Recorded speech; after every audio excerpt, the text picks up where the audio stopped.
Want to shop Walmart Black Friday deals first? Walmart Plus members get early access to our hottest deals. Join now and get 50% off a 1-year annual membership. Shop Black Friday deals first with Walmart Plus. See terms at walmartplus.com.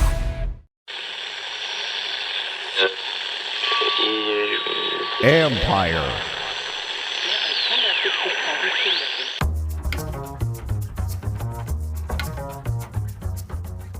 Hey babies, hey babies, hey babies. Hi everyone. Hi everyone. Hi everyone. Hi everyone. Hi everyone. What's up? What's going on? What's going on? Ready for Dallas week and a championship on Saturday night? What a weekend. We get a championship and a win over the Cowboys. That's a good weekend. That's a really good weekend. So I'm hoping that's the case. Before I get into the Commanders-Cowboys, I'm not going to have a lot of time to talk to you about this. Later in the show, if you're watching it on YouTube, you won't see this. But if you are listening to the show live on ESPN 630 or the podcast later, one-on-one interview, Jona Giraldez, the head coach of the Washington Spirit, is coming up on this show as they play tomorrow night for a championship. So let me just start there with you for a moment, because it is Spirit Orlando. If Washington wins games in Kansas City, if they win their second championship in 4 years, second championship ever. Orlando's never won it before.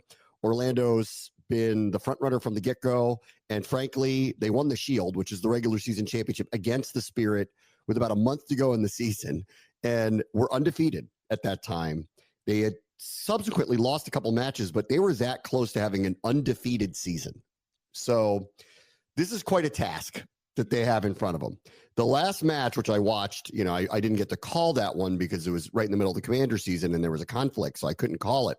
But I watched it this week, and I didn't recall this part, but there were so many people missing from the Spirit that night that it's really impossible, I think, to even use it as a gauge of how the match is going to go tomorrow.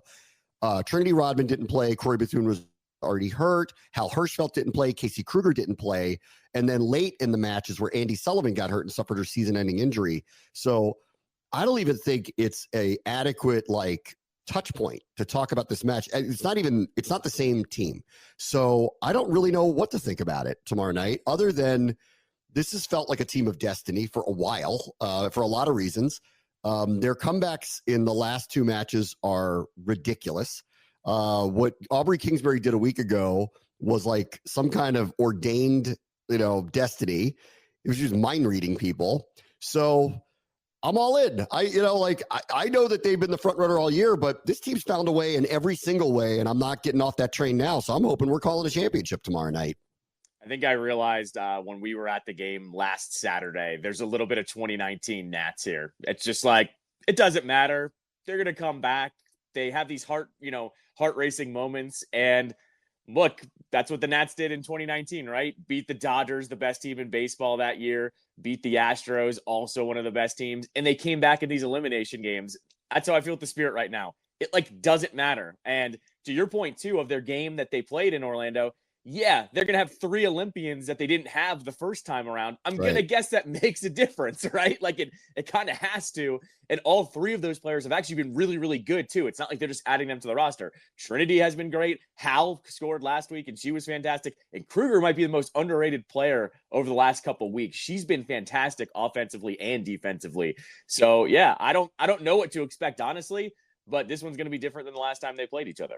Yeah, I think it's very exciting. And I just want to say this publicly, and I'll say it next week too. It's been a real honor and privilege to call their matches. This is our first year doing it. I never could have expected we would end up doing this. What a privilege to get to call a championship. So that's really awesome that we've been part of that ride. Their organization has just been fantastic to work with throughout the entire year. And, I'm just genuinely rooting for them. I really like them. There's great people over there. They're an easy team to wrap your arms around. They've given us some access. I really love this team, these players, these coaches. It's been a joy. And either way, it's a success considering, I don't want to go through their whole story, but it is ridiculous that they're even playing in this based on the setup of all the rookies, getting rid of veterans, 2 coaches, one of them wasn't showing up till the middle of the season. It's crazy that they're actually playing for this, but they've just been a real joy to work with. So I just want to thank them publicly for that. And then this is a true privilege to get to call a championship match. It's really going to be great. So I'm looking forward to it. And hopefully we're celebrating on Monday. I hope that's what we're doing. One other thing before I get to the Commanders too, we now know that Ovi broke his fibula. All right. this is actually, to me, better news than the knee injury because the bone will heal. And then this actually makes more sense now because when you watch it, we did this the other day, and I'm watching that replay over and over, and I'm like, and what happened exactly? Like, it doesn't look that bad, but now we know, and that means it's going to be 4 to 6 weeks, but he will come back healthy. And trust me, I think that's better than a knee injury because if you come off ligament damage at his age, there's no certainty that he would have stability in that knee moving forward. A broken bone's a broken bone. It's going to heal. And, he's going to need the necessary time to come back. He's going to need the necessary ramp up time. What I was worried about with if it was a ligament was, what if he doesn't kind of come back the same, which is possible. And then this whole Gretzky chase, it might be a crawl to it. I still kind of believe off of this injury that he will not break it this year. But this injury to me is better than what I thought it was. And so I think he'll be back and hopefully, he'll get back up to speed. I don't know, by mid-January, late January, something like that, hopefully. Yeah, I mean, I look at this and I'm with you. I'm glad there's no, tear or sprain. Those words always are not only bad in any sport, but really bad in hockey, right? Where you're on skates and you need to get back right.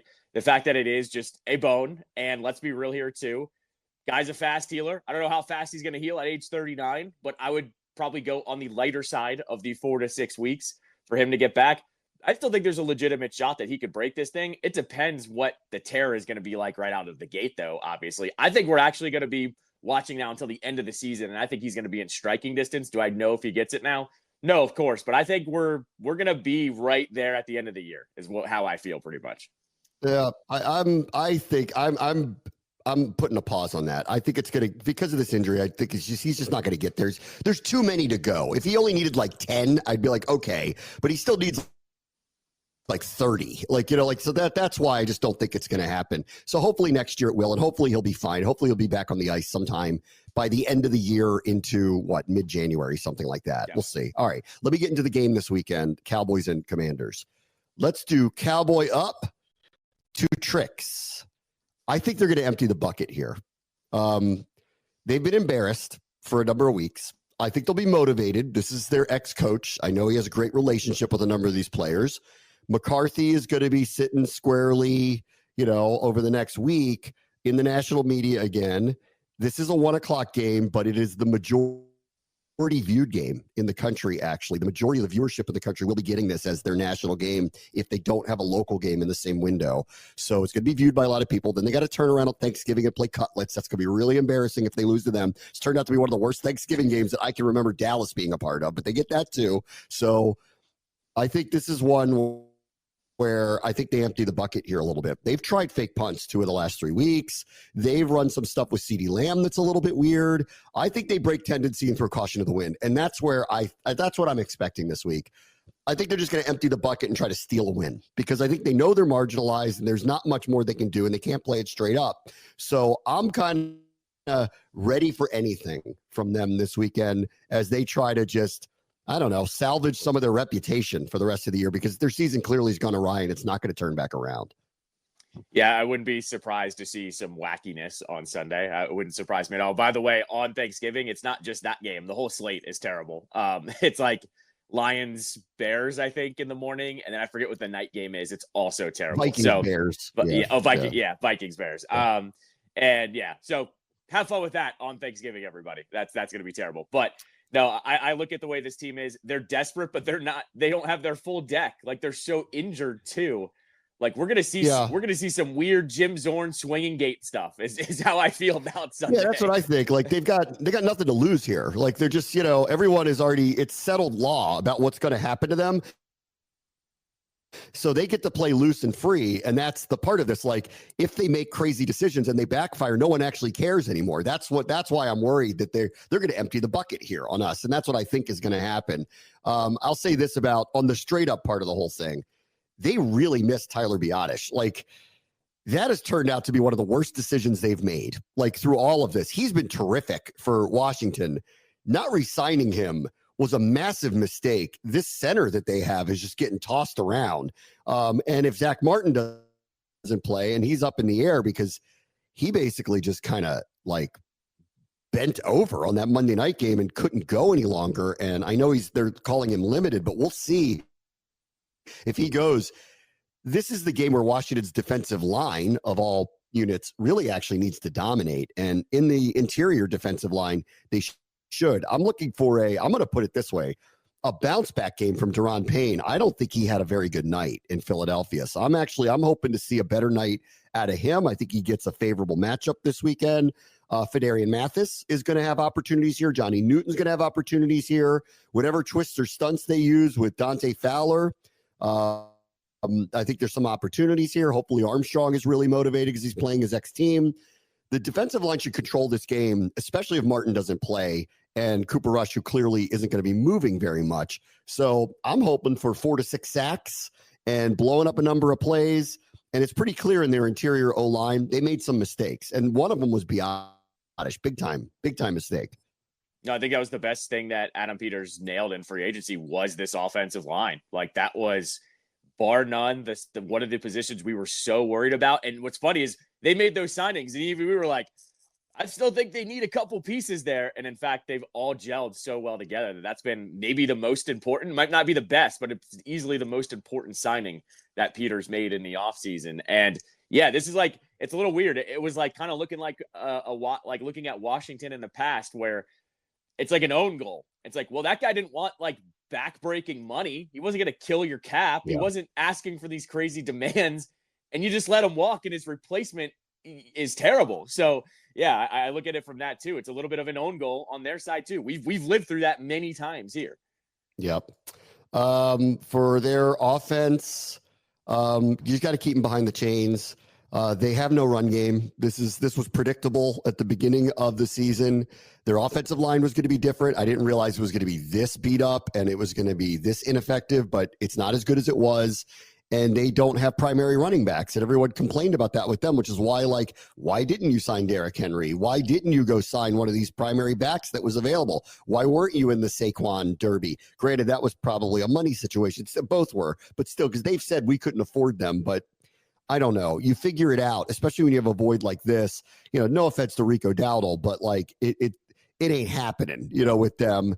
And when they run the ball on first down, they're getting like 1-2 yards. So they're just behind the chains constantly. So I want to invite them to run the ball more. Like just run the ball you like, guys, because the one guy that can beat them is CeeDee Lamb. And I don't feel like you feel like you're going to get hurt by their run game. I'd invite them to do it. And so I expect a lot of that Washington aligns itself to go ahead, boys, have at it. No, it's not unlike the Giants game where you're inviting them to do this so you don't get burned, and it shortens the game too. I think this is what this weekend's all about too. Shorten the game on them. Get up by 10 points. Doesn't have to be crazy. You and I have talked about it the last 2 weeks. Doesn't have to be good style points these next 2 weeks. Just get out with a win. I'm with you. Like, have them run the ball, shorten the game. That's it. Just win, baby. Like, this is a just win, baby. I don't need style points, although I will close with what I'd like to see happen, actually, because there is a part of me that wants, since we have them in this position and they've totally embarrassed us the last couple of years when they've had us in this position, I would like a little step on their throat. You know, that would feel nice to me. The other thing is, don't kick the ball to Turpin, like, at all. Like, just don't do it. Like, this is the one guy that can change the game. Just don't do it. Kick the ball out of the end zone. He's number 1 or 2 in both kickoff returns and punt returns. All right. Don't mess with him. Last week, he was faster than Tyreek Hill. He ran the fastest. He got the fastest speed time of anybody in the NFL this year on that touchdown catch that he had. It was 22 miles an hour. Just don't mess with him. He is the ultimate weapon in this return game stuff. If you like, just limit, like, why even take a chance? So don't bother. You assume that they can't score a lot on offense, right? Why give them field position? Why give them an opportunity to spring something? Washington special teams have been outstanding this year. I just wouldn't mess with this guy. And based on how limited they are on offense, I would not even take a chance on it. So I wouldn't even kick it to the guy. No, this is one where it's same thing. Don't own goal yourself. Just don't bother. There's no reason to actually kick to him. Let's see. I will say this. Micah Parsons looks good as new. Of course, he missed a few games in the middle of the season. His pressure rate is among the best in the NFL right now. I think it's number 2. He's all over the place. He's going to be needed to be accounted for. This screams more Andrew Wiley than anybody else. And let's see how Washington handles him. Obviously, Dan Quinn and Joe Witt know him better than anybody. So, I think there's some, some tendencies that they can probably pass along to the line. Biotish would know him obviously very well too. But he's been as good as new, and he can wreck games. And so it just needs to be said, like, the injuries behind him, he looks like he did in the past. He's a dominant player. Defensively, it's funny. Like, I know people see these scores and think defensively they're playing really poorly. I don't actually think they are. I think they've been undermanned in certain ways. If they do get Deron Bland back, it will be his first game of the year, but it's way better than what's on the other side of Diggs right now. Like, they have this rookie over there who's just getting toasted. So it will be better. Donovan Wilson still looks like Donovan Wilson. He's a troublemaker. Hooker's a pretty good player. This guy Overshown, I'll get to in a minute, is pretty good. Like, they're actually not bad on that side of the ball. It's their it's their offense that's really kind of spiraled and can't score and are making a lot of mistakes where the games kind of go the wrong way. And there've been a couple of like blooper reel things that have happened to them over the last couple of weeks that have like really set the game the other way. So I'm hoping we're getting a repeat of this, that at some point they're going to screw up, do something crazy, and we're going to take advantage of it. But don't underestimate what their defense is. And I know Quinn won't. Like, they were in both of these games, Houston and Philadelphia, for a while until they had these crazy, terrible turnovers that spiraled the game on them. So don't underestimate their defense. It's not looking like it did, but it doesn't look bad. And Parsons is at the forefront of it. Tells you what kind of season Dallas is having, that Parsons is playing that well, but all I ever hear about him is whatever the hell he's saying on his podcast. So it tells you exactly where their season has gone thus far, because I'll be honest, I haven't watched much of them lately, but I would have no idea that he's been playing that well. No, he has. The last couple of weeks, he's been a problem. So he looks like himself. The last thing I'll say about them and just in general is not unlike with the offensive line, where I think you can get a lot of pressure on them, especially up the middle, and especially if Zach Martin doesn't play. You can move the middle of their defensive line. Listen, the carryover from Dallas to Washington with the Quinn Witt defense is they're not very good at stopping the run. That's always been the case there too.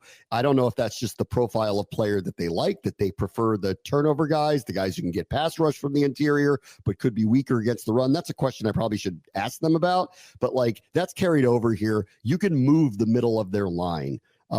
They will bring a lot of pressures. And they have 2 guys that are very, very good at it outside of Parsons, who's going to line up in pressure no matter what. Donovan Wilson, from his safety position, very good at plugging holes and very good at timed blitzes. And this guy, DeMarvion Overshown, has kind of grown into this like secondary, very fast, rangy linebacker safety. Jeremy Chin. It looks a lot like Jeremy Chin, maybe faster than him. Here's what he is, though. Like, he's a bullet. And sometimes he'll make a big play, and sometimes he'll just overshoot it by a mile. So you can move the middle. This is a B-Rob game to me, and a screen game, because they're going to be over-aggressive with these guys. So this is a great screen game for Eckler, maybe wide receiver screens, maybe B-Rob out of the backfield a little bit. And I think this is a heavy run game again. B-Rob up the middle. You can move them. If you can make either one, Wilson or Overshown, whoever is the gap filler, who will take a very aggressive route to the ball, either one of them miss, big play. So I don't know how you scheme that up, but that's it to me. You move the middle, you run the ball in the middle, and you hope that Eckler or Robinson are avoiding the big play from one of those two, and that's where you're getting 10, 15, maybe longer runs, and that's where the offense gets going. No, I think this offense is where it's the get right game for them. Like, they're going to get back to what they were doing well. Cliff Kingsbury also alluded to it yesterday, where he was saying they had to call it a little bit differently with Jaden being banged up a little bit. So I look at this is where the offense returns back to what we thought they were through the first third of the season, not off of the last week or so. And that would make sense that they get back to the screen game, running the ball, getting those long drives back. And basically, as I said, shortening the game. That's what I've said is going to be the key to this one. Just shorten the game. Don't keep giving Dallas, any opportunities when we know Cooper Rush can throw for 300 yards. Just shorten the game. That's the key. I just want to win. I don't need style points. Considering that they've needed the break, I'm okay with all that. I agree with that. However, the last thought I'd like to bring up is just a little reminder, and this group doesn't know about this because none of them were here, but I do, and the rest of us do. So when our team got ravaged by COVID a few years ago and had to go play them on Christmas, famously where Deron Payne and John Allen were punching each other on the sideline, they showed no mercy, and they beat us like 800-2, or 56 to something is what it was. Okay. When we were down and had a lot of problems a couple of years ago, they showed up with their stupid benches with their stupid logo on it and were clowning us. So now that the shoe's on the other foot, I'd like to put that shoe on their neck a little bit. So, so no mercy would be, like, that's my little motto here. Yes, I just want to win. I think this team just needs to win, get back on track. Yes, I want to start running the ball again. Yes, I want to see the offense just effectively look a little bit closer to what they did, for the last couple of weeks. So all those things are the most important part of it. But if you win 49-0, I won't be upset about it, because these guys deserve it, because they clowned us a couple times when they had us in a vulnerable position, and now we have them in a vulnerable position. So let's go kick them in the behind on the way out. That'd be nice. No, I'm 100% for some deep shots, like in the fourth quarter, like that, like that's where I'm landing here. Oh, you want to get Terry the ball? Let's bomb it to him in the fourth quarter when they're up 21-7. Like that's actually, I'm cool with that. Yes, take your chances on that. Yeah, I might skip the Quinn interview and go see Jerry if we beat them 49-7. Right. How you doing, pal? He might cry. He might be crying. Maybe. Possible. All right, we'll take a quick break. Bram watch the show, ESPN 630, Sports Capital.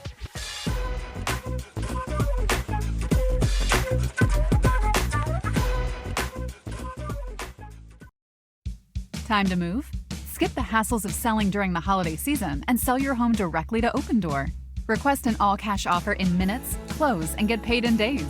You can even pick your close date so you can move after New Year's. Start your move at opendoor.com or download the Open Door app. Open Door is represented by Open Door Brokerage Inc., license 02061130 in California, and Open Door Brokerage LLC in its other markets. Terms and conditions apply. With Uber Reserve, good things come to those who plan ahead. Family vacay? Reserve your ride as soon as you book your flights. To all the planners, now you can reserve your Uber ride up to 90 days in advance. See Uber app for details. Hey, it's Bill Simmons from the Bill Simmons Podcast here to tell you about Michelob Ultra Courtside. It's getting fans closer to the NBA with a chance to win prizes like courtside seats, a trip to All-Star Weekend, and much more. Check it out at MichelobUltra.com/courtside. Michelob Ultra Superior Access, Courtside 24-25 sweepstakes, no purchase necessary. Open to U.S. residents 21 and up. Begins on October 1st, 2024, ends July 1st, 2025. Multiple entry periods. Visit MichelobUltra.com/courtside for free entry deadlines, and official rules. Message and data rates may apply. Void where prohibited. All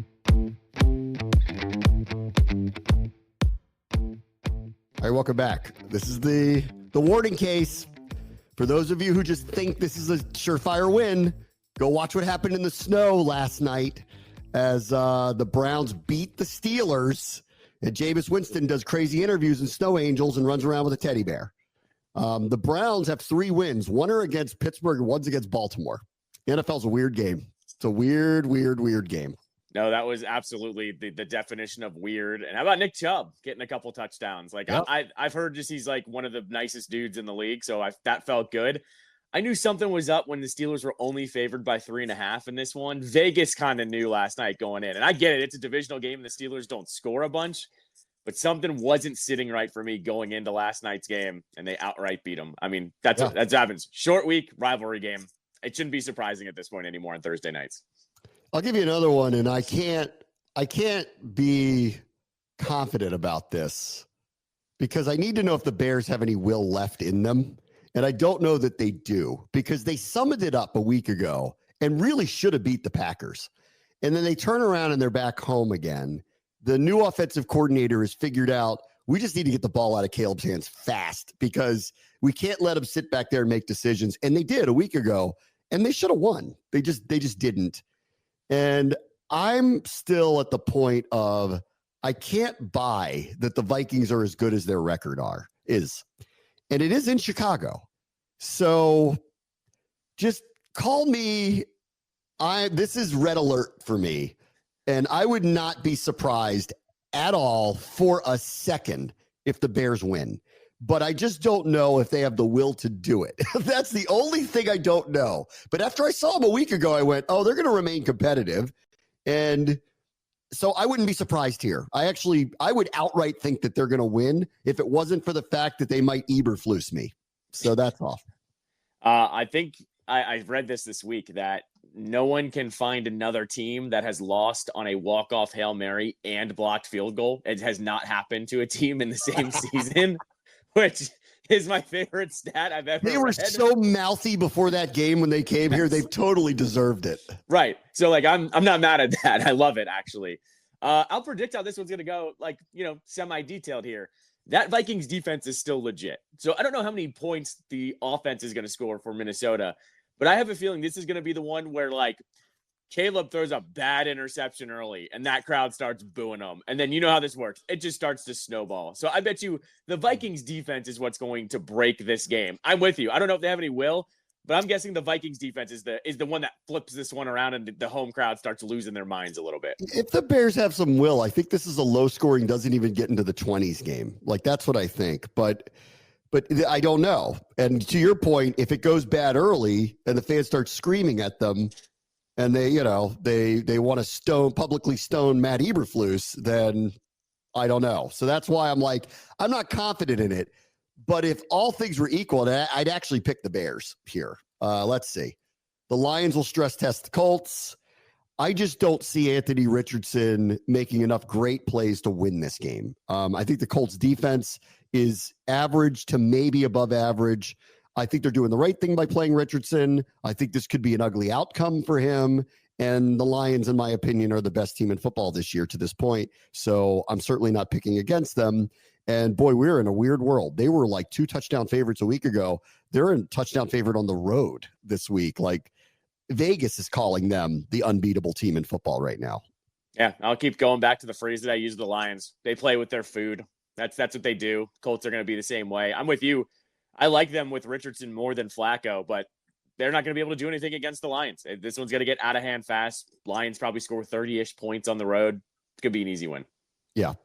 The Dolphins are alive. And now that they get New England this week, if they win, they're a game under 500. And considering the Jets went belly up and New England isn't going to turn their season around, and Cleveland, even with a nice win there, they only have 3 wins. The Raiders are done. The Jaguars are done. The Titans are done. The Bengals look like they might be done.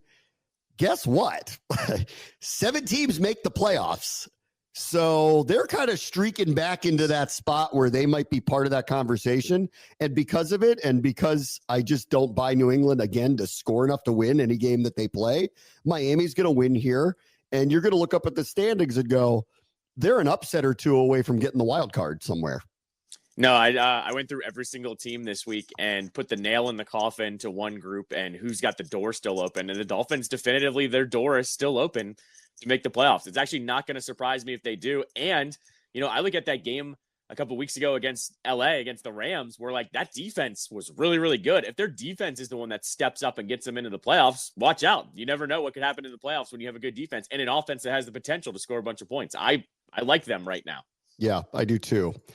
Let's see. We got Bulls v. Cutlets. Okay.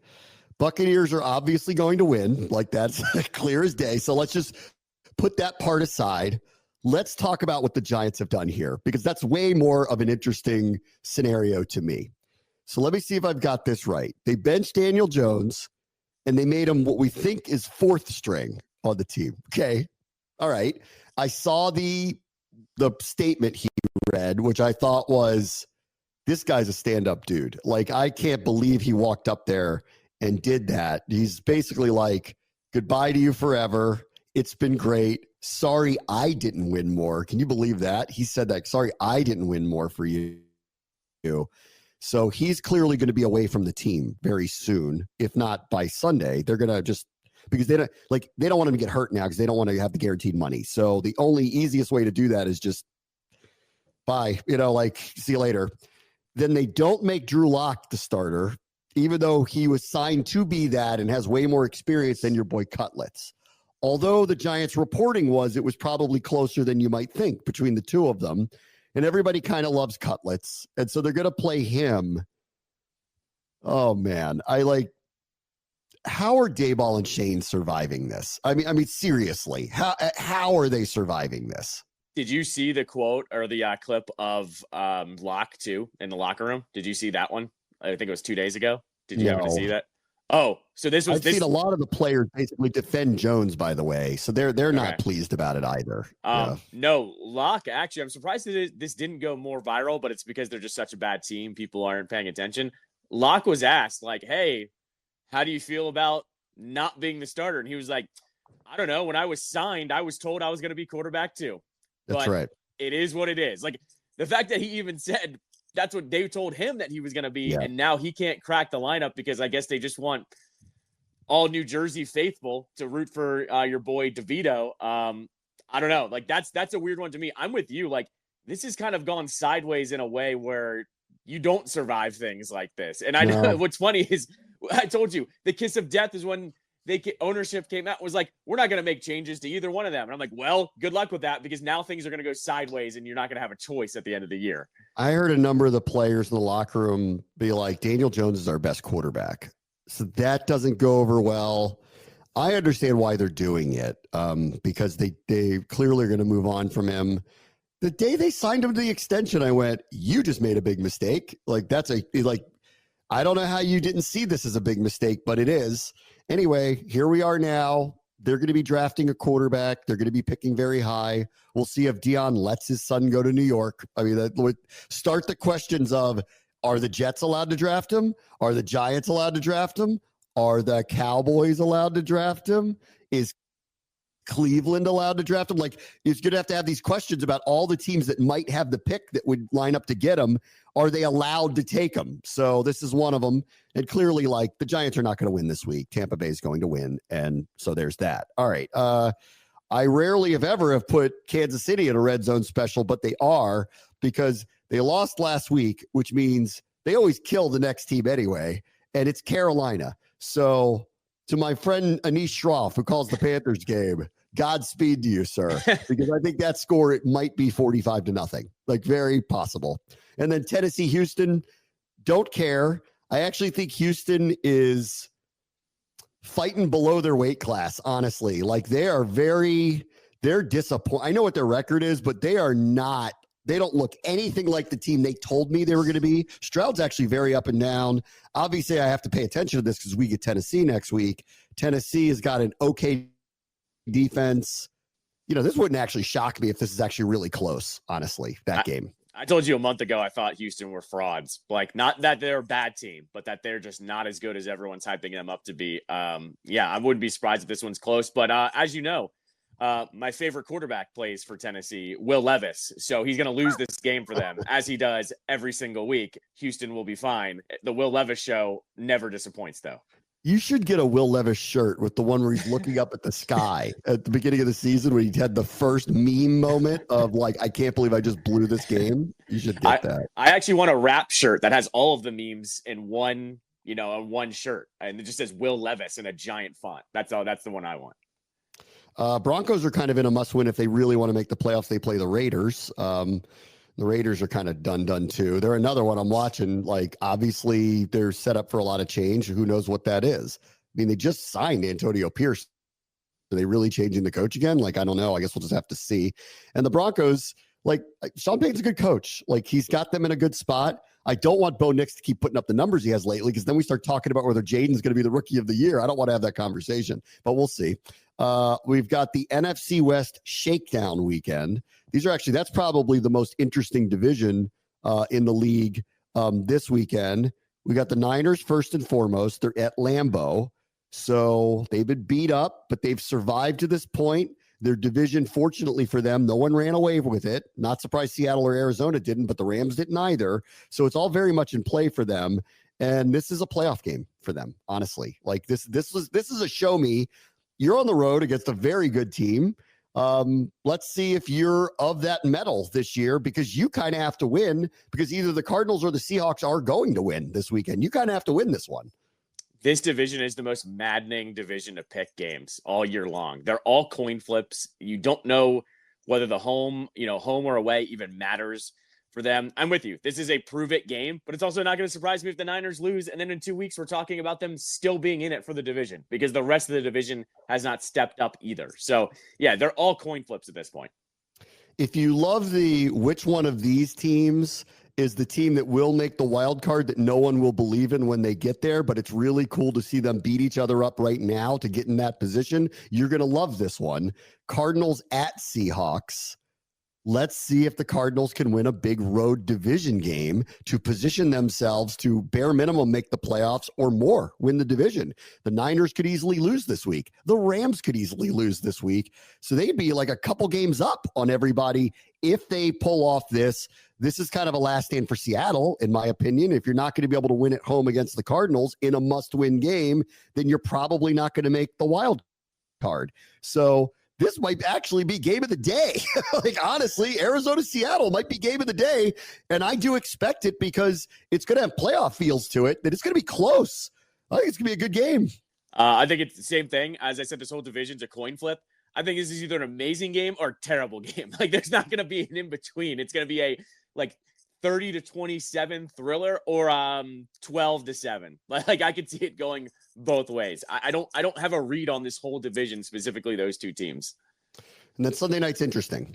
So here's what I want to see with the Eagles. Everybody's talking about this rookie cornerback like he's Darrelle Revis or something. And I'm not sure I'm there yet on him. They obviously were terrific against Washington. I don't take anything against them. And Jalen Carter is becoming a star. Like, he's scary good and was really good against Washington a week ago. And I think the secret is going to be, if he's going to be like this and they just have to rush 4, well, the world's their oyster against a lot of teams.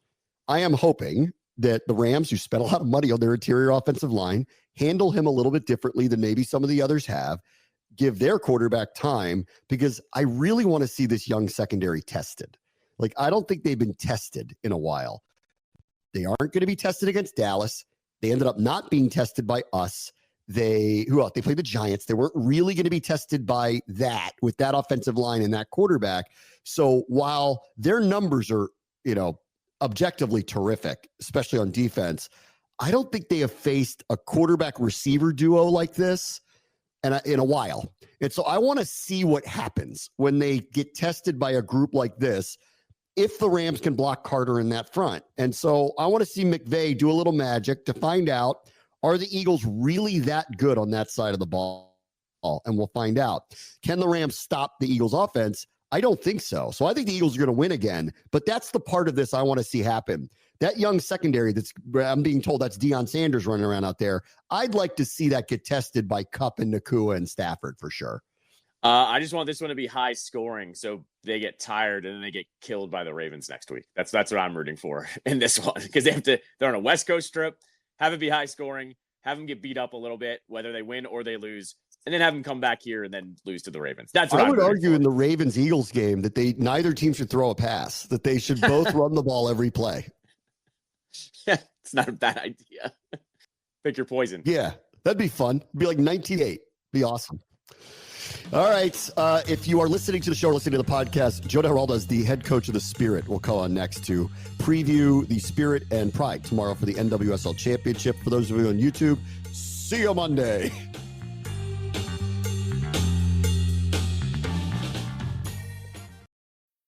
Give sport with gifts from Nike. From the retro Vomero 5 sneaker designed with Zoom Air cushioning to fleece engineered with lightweight warmth and next-level comfort, we have the perfect gift for any athlete on your list. Shop now at your nearest Nike store. This episode is brought to you by Allstate. Some people just know they could save hundreds on car insurance by checking Allstate first, like to check the date of the big game first before you accidentally buy tickets on your 20th wedding anniversary and have to spend the next 20 years of your marriage making up for it. Yeah, checking first is smart. So check Allstate first for a quote that could save you hundreds. You're in good hands with Allstate. Savings vary. Terms apply. Allstate Fire and Casualty Insurance Company and Affiliates. Northbrook, Illinois. This year, Santa's bringing the power of Energizer into his workshop. Whoa, the Energizer Bunny's got so much power. Wait, he's powered up all the toys. I think that means we're done for the year. I love this bunny.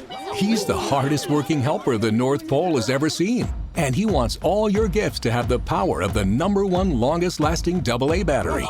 So this holiday season, stock up on Santa's and the elves' favorite battery, Energizer Ultimate Lithium.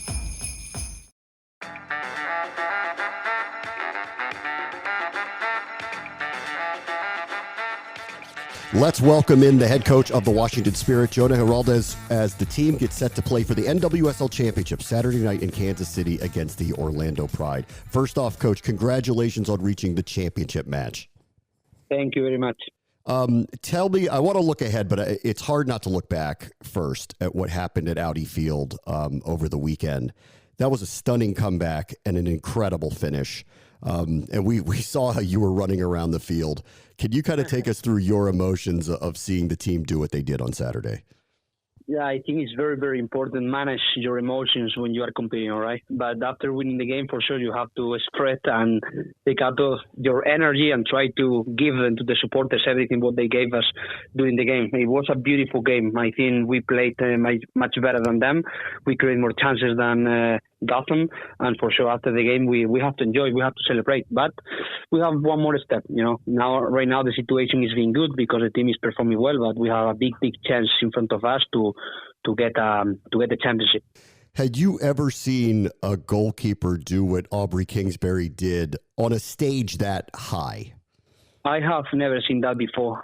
Being honest, my first time in my life that I can see something like that. But look, it's not a coincidence. I know how she works. I know how she trains. I know how she prepares the games, and it's not a coincidence. She's doing an amazing job behind the scenes, preparing in the best possible way to know exactly what she has to do, and finally she could give us, the qualify for the final. And then the last 2 weeks, your team was down late in both matches. In this particular one, it got to stoppage time. You needed a goal. Can you just talk about the resiliency your team has shown you in this playoff run to, even though they're down, they're just never out? Look, I think we had good and big learnings during the season. How we can be different scenarios during games, and how can you approach that in the training session. I think we were doing a good job to understand exactly what we have to do during the whole game. It's just not about be focused. It's body language, it's respect your position, respect your role, keep doing the same things, because that is going to be closer to get the result that you want. And yeah, for sure, when you come back the game and when you score in the last minutes, it's because the mentality and the way to keep competing is good for sure. But I want to emphasize also that we did an amazing job during 90 minutes. We created the double of chances than Gotham. Finally, we scored, in the 93 minutes. But during the game, seeing the big picture, I think we played much better than them. We created more chances than them, and we deserved the victory. But for sure, for me, the most important thing when you are scoring, when you are conceding goals, is how you react. And I think the reaction of the team was good, because it's something that we emphasize a lot during the whole season. How you can come back when a bad news is coming, bad news are coming. I think we had sad situation during the season, and I think we learned a lot about that. So the team is ready. So tell me a little bit about the week. Obviously, these are big emotional wins. Here you are. You've got an opportunity to play for a title this weekend. The team handle coming off the emotional win and getting ready to face Orlando this weekend? Look, when you win, you have to enjoy, you have to celebrate, and then you have to go down and, make a good balance in terms of emotions to keep doing the same things. I never like to say, okay, we have to prepare a special week because it's a final. No. It's a normal week. So first of all, it's analyze what we did the last game against Gotham, attacking, defending, and in terms of mental preparation too. What we did good to keep doing the same thing, what we can improve to change it for the next game, and then analyze key points to prepare the games against Orlando. That's the same thing. And then train. And when we are training, speak a little bit about feedbacks, about situations, about how we can manage the game in the tactical area.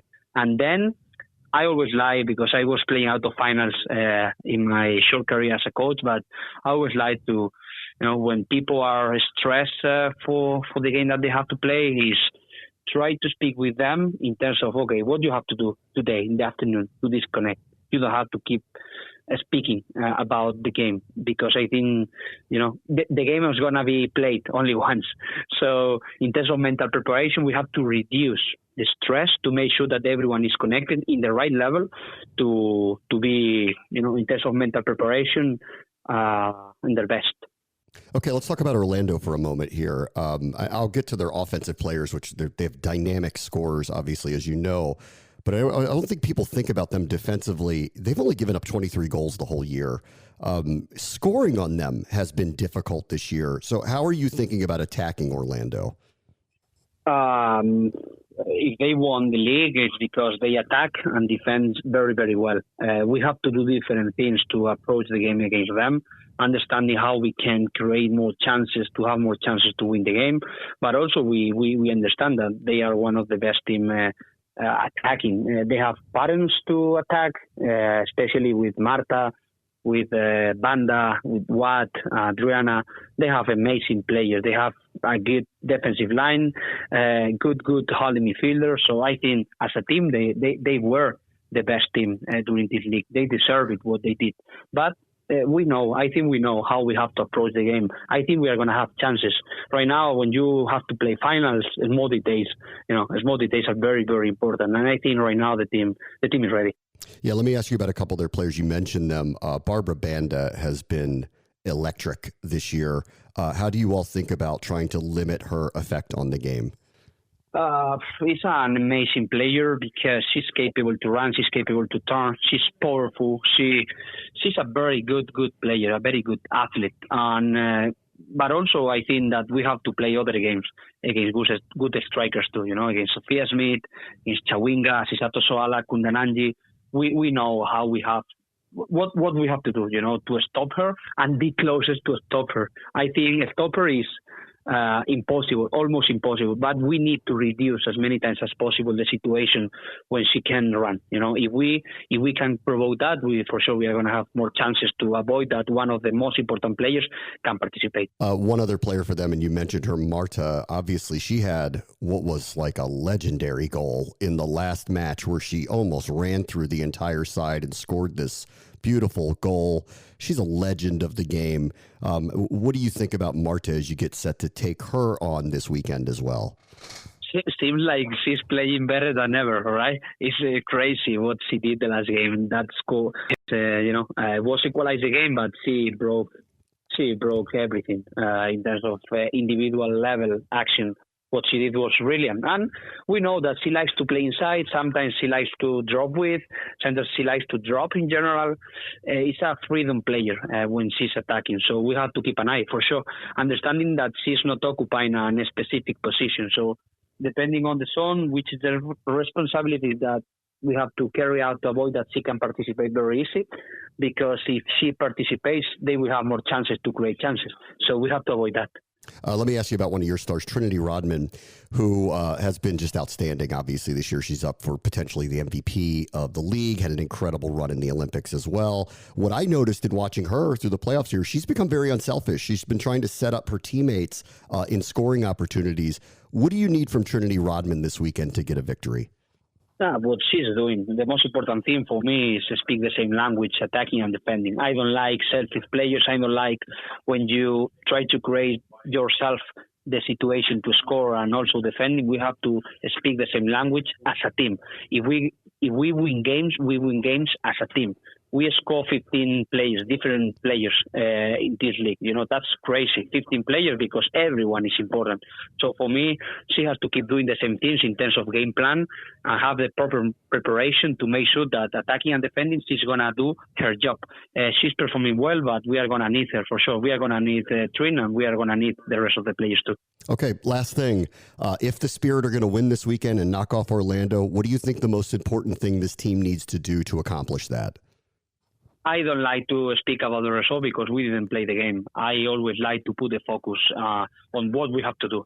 For me, if I am thinking in the future, in possible scenarios, I am wasting my time. I don't want to distract because if not, I am going to distract the players.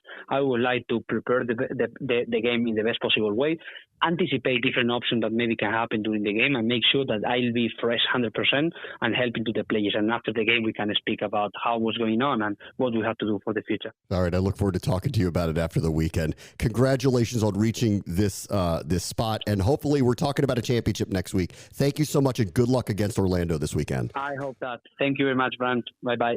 All right, I can't wait to call the championship match of the Spirit and Orlando. That'll be tomorrow night. You can hear kickoff at 8 o'clock right here on ESPN 630, the Sports Capital, and streaming through WashingtonSpirit.com. Cannot wait. Plus, we'll have a recap of Cowboys and Commanders on Monday. Bram Show, ESPN 630, the Sports Capital.